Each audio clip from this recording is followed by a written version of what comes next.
England के साहिल पर cargo और तेल बरदार जहाज आपस में टकरा गए। हादसे में 32 अफराद जख्मी हुए, एक शख्स लापता है। हादसे के नतीजे में दोनों जहाज़ों में आग भड़क उठी। जख्मियों को साहिल पर मुंतकिल कर दिया गया।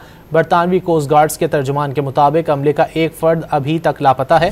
रेस्क्यू ऑपरेशन में कोस्ट गार्ड के हेलीकॉप्टर, तैयारे, लाइफ बोट्स और दीगर बहरी जहाज हिस्सा ले रहे हैं। इंग्लैंड के साहिल पर कार्गो और तेल बरदार जहाज आपस में टकरा गए। हादसे में 32 अफराद जख्मी हुए, एक शख्स लापता है। हादसे के नतीजे में दोनों जहाज़ों में आग भड़क उठी। जख्मियों को साहिल पर मुंतकिल कर दिया गया।